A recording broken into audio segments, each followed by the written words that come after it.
இந்த பதிவானது உங்கள் கையில் வந்து சேரும் வகையில் இறைவனிடம் பிரார்த்தனை பண்ணிக்கிட்டு இந்த பதிவை நான் உங்களுக்கு கொடுக்குறேங்க.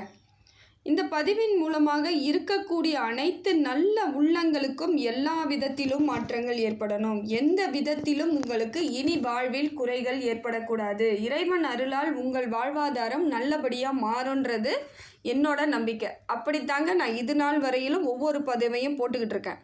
இதே மாதிரி உங்கள் வாழ்க்கையிலும் பல மடங்கு மாற்றங்கள் ஏற்பட்டிருக்கலாம். அதுக்கு காரணம் என்னென்னா இந்த பதிவு மட்டும் கிடையாதுங்க. உங்கள் முயற்சி, உங்களுடைய எல்லா விதத்திலும் மாற்றத்தை ஏற்படுத்திக்கிட்டு இந்த பதிவை பார்த்து எப்படியெல்லாம் இருக்கணும், எதெல்லாம் செய்யலாம், நேரம் எப்படி இருக்குது அப்படின்ற ஒரு தகவல் உங்களுக்கு வரும்பொழுது அதை பயன்படுத்தி நீங்கள் உங்களை வந்து மாற்றிக்கிட்டதோட விளைவு தான் எல்லா விதத்திலும் உங்களுக்கு சரியான அமைப்பு இது நாள் வரையில் ஏற்பட்டிருக்குன்னு எனக்கு நீங்கள் கமெண்ட்டில் போட்டிருக்கீங்க. எல்லாருமே அதான் சொல்கிறீங்க, உங்களோட பதிவானது எனக்கு வந்து சரியாக அமையக்கூடியதாக இருக்குது, நீங்கள் சொல்லும் விதம் எங்களுக்கு சரியாக இருக்குது, எல்லா விதத்திலும் மாற்றங்கள் ஏற்பட்டிருக்கு, உங்களோட பதிவின் மூலமாக என் வாழ்க்கையில் கொஞ்சம் நான் சந்தோஷமாக இருக்கிறேன் அப்படின்னு நீங்கள் சொல்கிறீங்க இல்லைங்களா? இதுதாங்க எனக்கும் வாழ்க்கையில் ரொம்ப சந்தோஷமிக்க ஒரு காலமாக இருக்குது. ஏன்னா நான் ஒருத்தவங்களுக்கு சொல்லி அந்த பலன் மூலமாக உங்கள் வாழ்வாதாரம் மாறுது, உங்களுக்கு எல்லா விதத்திலும் சரியான அமைப்பு ஏற்படுதுன்னா அது இறைவன் செயல்தாங்க. என் மூலமாக இறைவன் உங்களுக்கு ஏதோ ஒரு விஷயத்த சொல்கிறாருன்னு நினச்சிக்கோங்க. அது நான் எனக்கு சொன்னதை நான் உங்களுக்கு கடத்திட்டேன், அவ்வளோதான். நான் உங்களுக்கு சொல்கிறேன், இப்படி இருக்குங்க, இந்த நேரமானது இப்படி இருக்குது, இதில் நீங்கள் வந்து உங்களோட வாழ்க்கையை சரியாக அமைச்சிக்கணும்னு நினச்சிங்கன்னா இதெல்லாம் செய்யாதீங்க, இதெல்லாம் செய்யுங்க, இப்படி மாறிடும் நான் சொல்கிறேன். அதை நீங்கள் செயல்படுத்துகிறீங்க இல்லைங்களா, அதுவும் இறைவன் செயல்தாங்க. உங்களை இப்படியெல்லாம் செய்யுங்க அப்படின்னு அவர் செய்ய வச்சு உங்களை ஒரு மாறுதல் ஏற்படுத்தி உங்கள் மனசை நிம்மதியாக்குறார். முதல்ல உங்களுக்கு தைரியத்தை கொடுப்பார். அதுக்கப்புறம் இப்படியெல்லாம் இருந்தீங்கன்னா வாழ்வாதாரம் மாறும் அப்படிங்கிற உங்களை முயற்சி பண்ண வைக்கிறார். இது எல்லாமே கடவுள் சித்தம் தாங்க. உங்கள் குணம் என்ன, உங்களுக்கு பலகீனம் என்ன, பலம் என்ன அப்படிங்கிற சில விஷயங்களை புரிதலை உங்களுக்கு உங்களோட திறமை என்னன்னு கூட உங்களுக்கு தெரிய வைக்கிறது யாருன்னு பார்த்தீங்கன்னா இறைவன் செயல். அப்படி இருக்கும் பொழுது எல்லாமே மாறுதலாக மாறுவதற்கு இந்த ஒரு பதிவானது உங்கள் வீட்டை தேடி வருதுங்க. நல்ல உள்ளங்கள் படைத்த உங்கள் அனைவருக்கும் இந்த பதிவின் மூலமாக பல மாற்றங்கள் ஏற்பட்டு வாழ்க்கையில் முன்னேற்றங்களுக்காக இந்த பதிவு இருக்குதுன்னா அதுதாங்க எனக்கு ஒரு சந்தோஷம் கொடுக்கக்கூடிய விஷயமா இருக்குது. இந்த பதிவில் நாம் பார்க்கக்கூடிய ராசி யாருக்குன்னு பார்த்தீங்கன்னா மேஷ ராசிக்கு இப்போ நம்ம இந்த பதிவை பார்க்க போகிறோங்க. மேஷ ராசிக்காரர்களுக்கு இப்போ எப்படிப்பட்ட கிரக மாற்றங்களால் மாறுதல்கள் இருக்குது, உங்களுக்கு எப்படிப்பட்ட பலன்கள் கிரகத்தால் கிடைக்குதுன்னு சொல்லிட்டு எளிமையான முறையில் நம்ம பார்க்க போகிறோம். சில விஷயங்கள் நமக்கு புரிதல் இருந்தால் நம்ம அதை சரியாக பயன்படுத்திக்கலாம். அதனால தான் நம்ம என்ன பண்ணுறோம், இப்போ ஒரு சில பதிவுகள்லேயே தெளிவாக நான் அதை தான் சொல்கிறேன். இப்போ இப்படி இருக்குது, நீங்கள் இப்படி இருந்தீங்கன்னா பிரச்சனை கிடையாது அப்படின்னுட்டு இதை கவனிக்காமல் போகிறதோ இல்லை வந்து அலட்சியப்படுத்திட்டு போகிறதுனாலே என்ன பண்ணுறீங்கன்னா சில விஷயங்களை நீங்கள் சந்திக்கக்கூடிய சூழ்நிலை ஏற்பட்டுடுது. அது உங்களுக்கு மன அழுத்தத்தையும் மன கஷ்டத்தையும் கொடுக்கக்கூடியதாக இருக்கும். இப்படி தான் இருக்குது, நேரம் இப்படி இருக்குங்க, நீங்கள் இந்த வழியாக போங்க, நல்லது நடக்குன்னு ஒருத்தவங்க சொல்கிறாங்கன்னா அதை நம்ம நினச்சி நீங்கள் போகிறது தப்பு கிடையாது. ஏற்கனவே அந்த பாதையில் நிறைய பேர் சென்றுட்டு இருக்காங்கன்னும் பொழுது அதை நாமளும் ஃபாலோ பண்ணிக்கிறது தப்பு கிடையாது. இல்லைங்க, உங்களெல்லாம் நம்ப முடியாது, நான் என் வழிக்கே போகிறேன்னு நீங்கள் போனீங்கன்னா அங்கே என்ன சூழ்நிலை இருக்குமோ அதை நீங்கள் சந்திக்க வேண்டிய சூழ்நிலையாக தான் இருக்கும். அதனால தான் சொல்கிறேன், இந்த பதிவில் நீங்கள் பார்க்கக்கூடிய கிரகங்கள் எப்படி இருக்குது அப்படின்னு நம்ம பார்க்கும் பொழுது கிரகமானது எந்த அமைப்பில் இருக்கோ அதற்கு தகுந்தா போல் இருந்தீங்கன்னா எல்லா வித மாறுதல்களும் வந்துடும், கஷ்டம் கிடையாது. ஏன்னா இதுக்கு முன்னாடி நீங்கள் எதுவுமே பார்க்காம உங்கள் இஷ்டத்துக்கு நீங்கள் செயல்பட்டதுனால தான் பல சங்கடங்களை சந்திச்சிங்க. அதுவும் இல்லாமல் இப்போ என்ன நினச்சிக்கிட்டு இருக்கீங்கன்னா நீங்கள் 7.5 சனியில் இருக்கிறதுனால நீங்கள் எதை வேணாலும் செஞ்சுட்டு சனி பகவான் தான் இதெல்லாம் பண்ணிட்டாருன்னு சொல்லிடலாம் நீங்கள் நினச்சிக்குவீங்க. அப்படிலாம் கிடையாதுங்க. சனி பகவான் எந்த சூழ்நிலையிலையும் உங்களுக்கு கஷ்டத்தை இது வரைக்கும் கொடுக்கல. இப்போ 7.5 சனி ஆரம்பித்து விரயச்சனியில் இருக்கிறீங்க, ஆனால் ஆரம்பித்த நாளில் இருந்து இப்போ வரைக்கும் உங்களுக்கு எந்த பிரச்சனையும் கிடையாது. நீங்களாக ஏதாவது தேவையில்லாத செய்துக்கிட்டு இருந்தால் தான், தேவையில்லாத வேலைகளால் தேவையில்லாத செயல்களால் தான் உங்களுக்கு இப்போ பிரச்சனை ஏற்பட்டுருக்கு. இல்லைனா நிச்சயமாக சொல்கிறேன், மேஷ ராசிக்கு சனி பகவானால் பிரச்சனைகள் கிடையாது. இப்போ கிரகங்கள் எப்படி இருக்குன்னு நம்ம பார்க்கலாங்க. உங்கள் ராசிநாதன் செவ்வாய் பகவான் தான் கொஞ்சம் உங்களுக்கு சரியில்லாத அமைப்பில் இருக்காருங்க. மிச்சப்படி உங்களுக்கு எந்த பிரச்சனையும் கிடையாது. அவரும் உங்களுக்கு பெரிய பாதிப்புகளை ஏற்படுத்தலை, ஆனால் அவர் உங்கள் ராசிநாதன்றதுனால கொஞ்சம் நீங்கள் கவனத்தோடு தான் இருந்தாகணும். ஏன்னா நமக்கு ராசிநாதனும் குரு பகவானும் சனி பகவானும் சரியாக இருந்தால்தான் ஒவ்வொரு ராசிக்குமே நல்லா இருக்கும். அப்படி இருக்கும் பொழுது ராசி பகவான் உங்களுக்கு கொஞ்சம் சரியில்லை, செவ்வாய் உங்களுக்கு சரியில்லை. அப்போ எப்படி நீங்கள் பார்த்துக்கணும்னு பார்த்தீங்கன்னா, கடன் வாங்குவதை முதல்ல நீங்கள் தவிர்த்தாகணுங்க. கடன் இப்பொழுது நீங்கள் வாங்கினீங்கன்னா வளர்ந்துக்கிட்டே தான் இருக்கும். கடனை முதல்ல வாங்கக்கூடாது. நீங்கள் முடிக்கிறதுக்கு முடிவு பண்ணுங்க. இப்போ கடனை ஏதாவது கொஞ்சம் கொஞ்சமாக கொடுத்து ஏதாவது ஒரு அமௌண்ட்டை நீங்கள் எடுத்து கொடுத்துட்டீங்கன்னா சடன் கடன் குறைவதற்கான பாக்கியங்கள் இப்போ செவ்வாய் பகவானால் இருக்குது. ஆனால் கடன் மட்டும் நீங்கள் வாங்கினீங்கன்னா அது உங்களுக்கு பெரிய தொந்தரவாக மாறக்கூடிய வாய்ப்புகள் இருக்குங்க. அதே போல் இப்போ போய் சொத்து பிரிக்கிற இல்லை சொத்து எனக்கு வேணும்னு நீங்கள் கேட்டிங்கன்னா அது உங்களுக்கு கிடைப்பதற்கான வாய்ப்புகள் இல்லை. அப்படியே கிடைச்சாலும் அது உங்களுக்கு முழு பலன் கிடைக்காதுங்க. அதில் முழுசாக உங்களுக்கு கிடைக்காது. அதில் ஏதாவது குறிப்பிட்ட நல்ல ஒரு பகுதி உங்களுக்கு வராமல் போகலாம், இல்லை நன்மை நடக்காமல் போகலாம். அதனால் உங்களுக்கு சில எரிச்சலும் தொந்தரவும் வரக்கூடிய வாய்ப்பு தான் இருக்குது. அதனால் இப்போ நீங்கள் சொத்து பற்றி பிரச்சனைகள் எல்லாம் கிளப்பாதீங்க. அதே போல் சொத்தை போய் கேட்குற வேலை, பூர்வீக சொத்தாக இருந்தாலும் சரி, இல்லை உங்களுக்கு வர வேண்டியது தந்தை வழியாக வர வேண்டிய சொத்துக்களை நீங்கள் இப்போ கேட்காம இருப்பது ரொம்ப நல்லது. தேக ஆரோக்கியத்தில் மட்டும் கவனம் வச்சுக்கணுங்க. தேக ஆரோக்கியத்தில் கவனம் வச்சுக்கணும். சாப்பிட்றது கரெக்டாக இருக்கணும், நேரத்துக்கு தூங்கணும், மன உளைச்சல் ஆகாத அளவிற்கு எந்த பணிகளாக இருந்தாலும் செய்யணும். உங்களுக்கு மன உளைச்சல் வராத அளவுக்கு நீங்கள் தான் நடந்துக்கணும்.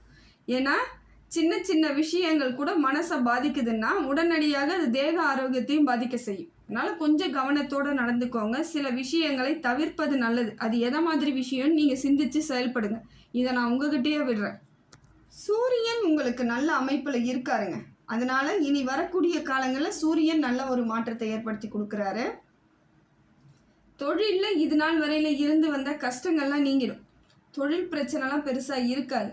ஆனால் ஏதாவது இந்த வம்புகள், உங்களை பற்றி தவறான தகவலை பரப்புறது, உங்களை பற்றி தவறான ஏதாவது சொல்லி ஏதாவது தேவையில்லாமல் கரும்புள்ளி, அதாவது பிளாக் மார்க் வருவதற்கான வாய்ப்புகள் இருக்கிற மாதிரி இருக்குது. அதுக்கு நீங்கள் இடம் கொடுக்காதீங்க, அவ்வளோதான், வேறு ஒன்றுமே இல்லை. இதெல்லாம் நடந்தே ஆகணுமானா ஆக வேண்டிய அவசியம் இல்லாத அளவிற்கு நம்ம கொண்டுட்டு போகலாம். இது ஒரு பிரச்சனை கிடையாது. அதனால் பார்த்துக்கோங்க. பேசும்பொழுது மிக மிக கவனமாக பேசுங்க. யார்கிட்ட பேசுகிறோங்கிறத தெரிஞ்சு புரிஞ்சு பேசுங்க. அதே போல் தேவையானதை மட்டும் யாரிடமாக இருந்தாலும் கரெக்டாக என்ன பேசணுமோ அதை மட்டும் பேசுங்க. அனாவசியமாக ஒரு வார்த்தை கூட எக்ஸ்ட்ரா பேசுகிற வேலை இப்போதைக்கு கொஞ்ச நாளைக்கு உங்களுக்கு தேவையே கிடையாது. இன்னும் 6-7 வருஷத்துக்கு நீங்கள் இதை கண்டிப்பாக ஃபாலோ பண்ணிக்கோங்க. ஏன்னா 7.5 சனியில் இருக்கிறோன்றது இந்த இடத்துல நீங்கள் ஞாபகத்தில் வச்சுக்கணும். ஒரு சாதாரணமாக நீங்கள் விளையாட்டாக பேசுகிறதோ இல்லை சாதாரணமாக பேசுகிறதோ தேவையில்லாத பேசுகிறதோ நீங்கள் பேசும்பொழுது அது உங்களுக்கே திருப்பி தேவையில்லாத பிரச்சனையை கொடுத்துரும். அதனால் யார்கிட்ட என்ன பேசணுமோ அது மட்டும் கரெக்டாக பேசுங்க. அது ரொம்ப முக்கியமாக இருக்கிறதா இருந்தால் மட்டும் பேசுங்க. இல்லைனா அதெல்லாம் கூட பேசாமல் கூட அமைதியாக இருக்கிறதுக்கு முயற்சி பண்ணுங்கள். முடிந்த வரையிலும் உங்கள் அமைதி உங்களுக்கு நிறைய நன்மைகளை செய்யுங்க. குரு பகவான் உங்களுக்கு நல்ல மாற்றத்தை ஏற்படுத்துகிறாருங்க. தொழில் வளர்ச்சி சிறப்பாக இருக்குது. படிக்கக்கூடிய பிள்ளைகள் கண்ணும் கருத்துமாக இயல்பாக படிச்சிங்கன்னா உங்களுக்கான படிப்பில் எந்த பிரச்சனையும் இருக்காது. படிக்கக்கூடிய பிள்ளைகளுக்கு ப்ராப்ளமே கிடையாதுங்க. அது 7.5 சனி இருந்தாலும் சரி இல்லைனாலும் சரி, மேஷராசியை பொறுத்த வரையிலும் படிப்புக்கு உங்களுக்கு எந்த பிரச்சனையுமே இருக்காதுங்க. அது பாட்டு ஆட்டோமேட்டிக்காக படிச்சுட்டு இருப்பீங்க. கொஞ்சம் கண்ணும் கருத்துமாக இருந்தால் மட்டும் போதும். கவனக்குறைவு இல்லாமல் பார்த்துக்கணும். கவனச்சிதறல் நிச்சயமாக இருக்கக்கூடாது. புதிய முயற்சிகள் ஏதாவது செய்கிறீங்கன்னா அதை வேண்டாம், அதை மட்டும் தடுத்துக்கோங்க.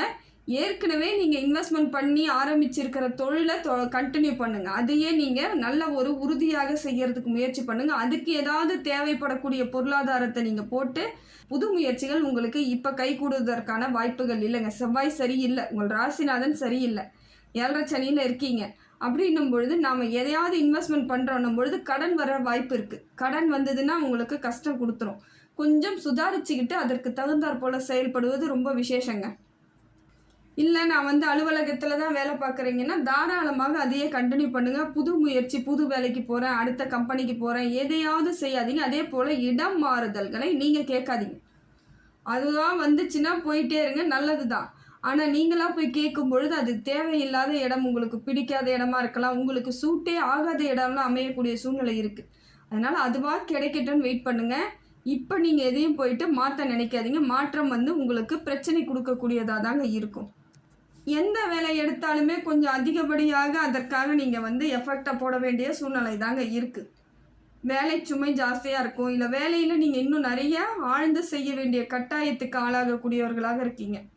அது பார்த்துக்கலாம். ஆனால் அந்த வேலை சுமை நீங்கள் செய்யக்கூடிய ஆட்கள்லாம் கிடையாது. நீங்கள் எவ்வளோ வேலை கொடுத்தாலும் எனக்கு பணம் கரெக்டாக போதும், நான் செஞ்சுக்கிறேன்ற ஆள் தான் நீங்கள்லாம்.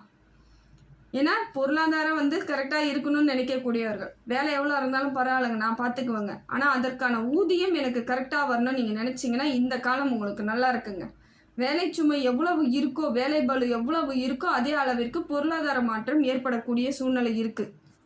எதற்கும் கவலைப்படாமல் உங்கள் கடமையை செய்யும் பொழுது வேலையிலே உங்களுக்கு உரிய அங்கீகாரம் கிடைக்கும். அந்த வேலையில் பலன் கிடைப்பதோடு மரியாதை கிடைக்கும். இந்த வேலை இவங்க செஞ்சால் கரெக்டாக இருக்குங்க அப்படிங்கிற ஒரு பேர் கிடைக்கும். அந்த பேரெல்லாம் கிடைக்கணும்னா சாதாரண விஷயம் கிடையாதுங்க. எல்லாருக்கும் தூக்கி யாரும் பேரையோ புகழையோ கொடுக்கவே மாட்டாங்க. இயல்பாக அது கிடைக்கணும்னா அதற்கு ஆண்டவனின் அனுகிரகம் இருக்கணும். இப்போ உங்களுக்கு அந்த நேரம் நல்லா இருக்கிறதுனால உங்களுக்கு உரிய பேரும் மரியாதையும் கிடைக்கக்கூடிய சூழ்நிலை இருக்குங்க. குடுக்கல் வாங்கல் விஷயத்தில் மிக மிக கவனமாக இருக்கணுங்க. ஒரு பணம் ஒரு இடத்துல கொடுத்துருக்கீங்க, வரலன்னாலும் மெதுவாக கேட்டு வாங்கிறதுக்கு முயற்சி பண்ணுங்கள். இப்போ அவசரப்பட்டு எந்த இடத்துலையும் கொஞ்சம் வாக்குவாதம்லாம் பண்ணாமல் முடிஞ்சால் அப்படியே மெதுவாக கேட்டு வாங்கிறதுக்கு முயற்சி பண்ணுங்கள். ஆனால் கேட்டுக்கிட்டே இருங்க, கேட்காம இருக்கக்கூடாது. ஆனால் ரொம்ப ப்ரெஷர் பண்ணியோ இல்லை அசிங்கப்படுத்தியோ இல்லை கேள்வி தேவையில்லாமல் வார்த்தைகளை விட்டால் கேட்காதீங்க. அது உங்களுக்கு வராமல் போகக்கூடிய சூழ்நிலை இருக்குது. அதனால் மெதுவாக எனக்கானது அப்படி வேணும், நான் கொடுத்துட்டேன் திருப்பி கொடுங்கன்னு நீங்கள் இயல்பாக கேட்டு வாங்கிறதுக்கு முயற்சி பண்ணுங்கள். அதே போல் தடைகள் இருந்ததெல்லாம் நீங்குதுங்க. பொருளாதார ரீதியாக இது நாள் வரைக்கும் சிக்கல்களையும் தடைகளையும் அனுபவிச்சுட்டு வந்த உங்களுக்கு இப்போ தடையெல்லாம் நீங்கும். ஏன்னா 7.5 சனியில் இருக்கும்போது தான் உங்களுக்கு பண பிரச்சனை வந்துச்சானா கிடையாது. அதற்கு முன்னாடியே பெரும்பாலான மேஷராசிக்கு பண சிக்கல்கள் இருந்துக்கிட்டு தான் இருந்துச்சு. மற்ற கிரகங்கள் உங்களுக்கு வேறு மாதிரி அமைஞ்சதுனால சிக்கல்கள் கொஞ்சம் இருந்துக்கிட்டே தாங்க இருந்துச்சு. அது உங்களுக்கு பயத்தையும் பதட்டத்தையும் ஏற்படுத்துகிற மாதிரி இருக்கும். இல்லை நீங்கள் கவலைப்படாதீங்க, எல்லாமே சூழ்நிலை உங்களுக்கு சரியான அமைப்பில் தாங்க இருக்குது. நியாயமாக கிடைக்க வேண்டிய அத்தனையும் கிடைக்கக்கூடிய காலம் இதுதாங்க. ஏன்னா சனி பகவான் உங்கள் ராசியில் இருக்கிறாருனாலே, உங்களுக்கு விரயச்சனியாக இருக்கிறாருனாலே பயப்பட தேவையில்லைன்னு தான் நீங்கள் நினைக்கணும். நமக்கு சப்போர்ட் எங்கே கிடைக்குதுன்னு நீங்கள் சனி பகவான் கிட்ட தான் சப்போர்ட்டே கேட்கணும். அவரை பார்த்து பயப்படுறதெல்லாம் வேஸ்ட்டு. என்னையை பொறுத்த வரைக்கும் நான் சொல்லக்கூடிய ஒரே விஷயம் அனைத்து ராசிக்கு இதை தான் சொல்கிறேன். ஒருத்தவங்களுக்கு 7.5 சனி வந்துட்டுன்னா பயப்படாதீங்க. சனி பகவானையே நீங்கள் நம்ப ஆரம்பிச்சிங்கன்னா கரெக்டாக உங்களுக்கு சரியான வழிவகையை ஏற்படுத்தி எந்தவித பாதகமும் இல்லாமல் நல்லது செஞ்சிருவார். ஆனால் நம்ம சனி வந்துருச்சு, நம்ம ஏதாவது வேறு எதில் இன்வெஸ்ட்மெண்ட் பண்ணிவிடுவோம், நம்ம சேஃப்டி ஆகிடுவோம் அப்படின்னு நீங்கள் எதையாவது உங்களை நம்பி நீங்கள் செய்யும் பொழுது தான் பிரச்சனை வர ஆரம்பிக்கும். அப்படி ஒரு சூழ்நிலை இருக்குதுன்னா கொஞ்சம் தாமதிங்க, காலத்தை கொஞ்சம் அப்படியே ஓட்டிக்கிட்டே போங்க, சரியாக போயிடும். நேரம் சரியாகும் பொழுது நீங்கள் எதுலையாவது அதை இன்வெஸ்ட்மெண்ட் பண்ணும்பொழுது சரியான அமைப்பு ஏற்பட்டுடும். இப்போ கையில் பணமாக இருந்தாலும் சரி, பொருளாதாரம் நகையாக இருக்குது, இல்லை சேஃப்டியாக தான் எல்லாம் வச்சுருக்கேன்னா அதை அப்படியே வச்சுருங்க. அதை எதையும் மாற்றாதீங்க, எதுவுமே பண்ணாதீங்க. சந்திர பகவான் உங்களுக்கு கொஞ்சம் சரியில்லாத இருக்கிறதுனால மன உளைச்சல் அதிகமாக ஏற்படக்கூடிய காலமாக தாங்க இருக்குது. இது மன உளைச்சல், மன சம்பந்தப்பட்ட பிரச்சனை அதிகமாக வருங்க.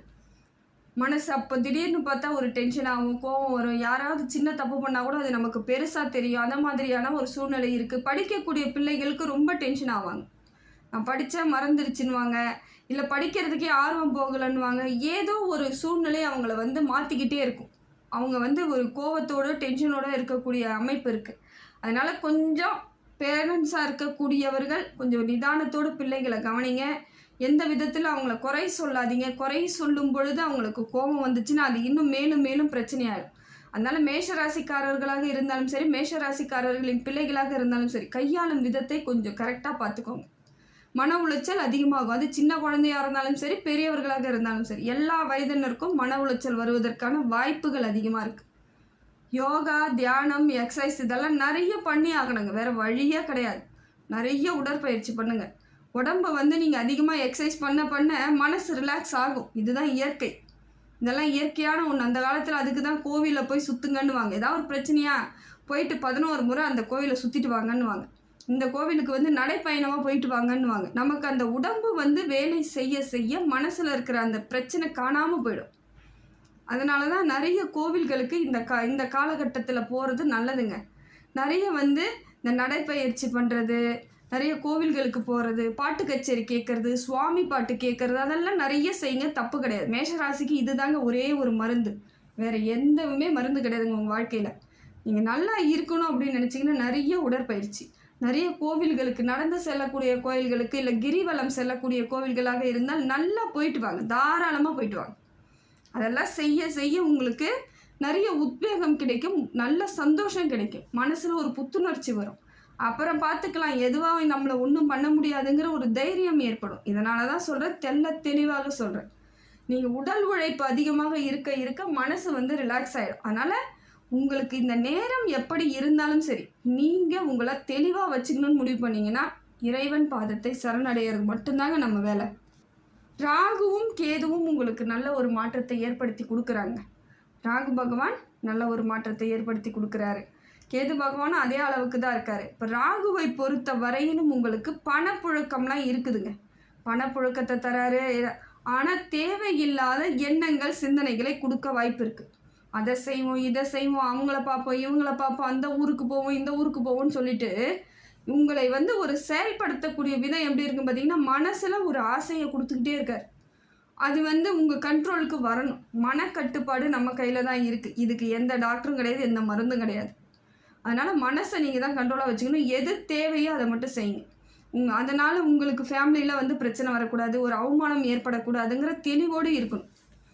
ஏன்னா நேரம் அப்படி தான் இருக்குது. உங்களுக்கு தேவையில்லாத கெட்ட பேர் வருவதற்கான வாய்ப்புகள் இருக்குது. நீங்கள் செய்யாத தவறை கூட செய்ததாக சொல்லக்கூடிய சூழ்ச்சி நடக்கக்கூடிய வாய்ப்பு இருக்குது. ராகு அப்படி இருக்கார். ஆனால் பொருளாதார ரீதியாக அவர் உங்களுக்கு சிக்கல் கொடுக்கல, பண வரவை கொடுக்குறாரு. ஆனால் இதை மாதிரியான சின்ன சின்ன பிரச்சனைகள் இருக்கக்கூடிய வாய்ப்பு இருக்கிறதுனால கொஞ்சம் கண்ணும் கருத்துமாக இருக்கிறதுக்கு முயற்சி பண்ணுங்கள். யார்கிட்டையும் தேவையில்லாமல் பேசாதீங்க. முதல்ல அது எதிர்பாலினத்தவரிடம் பேசும்பொழுது ரொம்ப எச்சரிக்கையாக பேசுங்க, ரொம்ப கவனமாக இருங்க. தனிப்பட்ட முறையில் எந்த விவாதங்களும் தேவையில்லை, அது ரொம்ப முக்கியம். ஏன்னா இந்த காலத்தை நீங்கள் சரியாக கையாண்டிங்கன்னா 7.5 சனியில் நீங்கள் சூப்பராக இருக்கலாங்க. 7.5 சனியால் தான் எல்லாம் நடந்துருச்சுன்னு சொல்ல முடியாது. நல்ல தெளிவாக தைரியமாக இருக்கலாம். என்ன தான் சனி பகவான் அவருடைய தாக்கத்தை கொடுத்தாலும் அது நம்ம கைக்குள்ளே இருக்கக்கூடிய பிரச்சனையாக இருக்கும். அதை எளிமையாக சரி பண்ணிக்கலாம். பெரிய தாக்கங்கள் ஏற்படாமல் பார்த்துக்கிறது உங்கள் கையில் மட்டும் தான் இருக்குது. அதே போல் கேதுவும் உங்களுக்கு நல்ல மாற்றத்தை ஏற்படுத்தி கொடுக்குறாருங்க. ஹனுமன் வழிபாடு உங்களுக்கு சிறப்புங்க. விநாயகர் வழிபாடு மிக மிக சிறப்பு. முருகன் வழிபாடு உங்களுக்கு வாழ்க்கையில் வெற்றி தரக்கூடியதாக இருக்கும். சிவாலயங்களுக்கு, நிறைய சிவாலயங்களுக்கு போங்க. முடிந்தால் எல்லா கோவில்களுக்கும் போயிட்டு வாங்க, அது தப்பு கிடையாது. ஆனால் பர்டிகுலராக இதெல்லாம் போகும்பொழுது கூடிய விரைவில் உங்களுக்கு வாழ்க்கையில் பல மடங்கு மாற்றம் உடனடியாக ஏற்படும். அதனால் முடிந்த வரையிலும் உங்களுக்கு பிடித்த தெய்வத்தை எல்லாம் வணங்கிட்டே வாங்க, கூடிய விரைவில் மாற்றம் ஏற்பட்டுடுங்க.